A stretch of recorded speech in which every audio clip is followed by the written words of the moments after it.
આજે તો આપણને સવારમાં ભાઈબંધે જગાડી લીધું, કારણ કે આપણે જવાનું હતું તળાજા. એ માટે આપણે થઈ ગયા છીએ તૈયાર ને આપણે નીકળી ગયા તળાજા જવા માટે.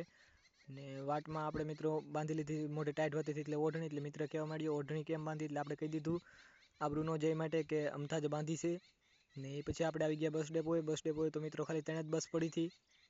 ને બસ ડેપોએ ભાઈબંધને ફગાવીને પછી આપણે નીકળી ગયા નાથી બહાર ઘરે જવા માટે. ઘરે જતા હતા મિત્રો આપણે આગળ મિત્ર જે બસમાં બેઠો હતો એ બસ ચાલી હતી.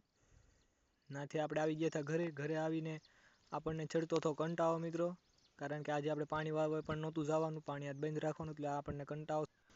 એ માટે ખોલી નાખ્યું આપણે કુલર ખોલ્યું તો ખરું, પણ આપણને ફિટ કરતા નહોતું આવડતું. એ માટે આ કોર જેવી રીતે છે એ રીતે જોઈને ઓલી કોર પણ આપણે ફિટ કરવા માંડ્યા, પણ આપણાથી થતું હતું ઊંધું ફિટ, એટલે આપણે પાછું બહાર કાઢી લીધું અને સીધું કરીને મિત્રો આપણે બહાર કરીને તો થાકી ગયા હતા, પણ તોય ફિટ થતું નહોતું ને આપણને લાગી ગઈ હતી તરસ, એટલે આપણે આવી ગયા પાણી પીવા. ને પાણી પીને જઈને પછી મિત્રો આપણે ઘડીક વાર પાછું બંધ કર્યું હતું, ફિટ થઈ ગયું હતું. એટલે આપણે ક્લિપુને એવું મારીને મિત્રો પછી આપણે નામી દીધું એક ડોલ પાણી નામીને જોયું તો હજી તો થોડુંક જ પાણી છેલ્લું હતું, એટલે પાછું એક ડોલ પાણી નામી દીધું. કુલર આખું ચેક કરીને ફિટ કરીને પછી મિત્રો આપણે કરી દીધું કુલર શરૂ.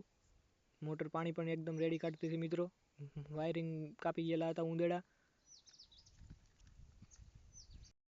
તો ચાલો મિત્રો વિડીયો કરીને ચેન્જ, કારણ કે મને પણ ગરમી થઈ ગઈ છે. મારી પાસે નવા વિડીયો નવા કન્ટેન્ટ સાથે તમે બધા લાઇક શેર એન્ડ સબસ્ક્રાઈબ કરી નાખજો, અને ઇન્સ્ટાગ્રામમાં જોતા હો તો ફોલો પણ કરી નાખજો. રામ રામ અને સીતારામ. મારી પાસે નવા વિડીયો.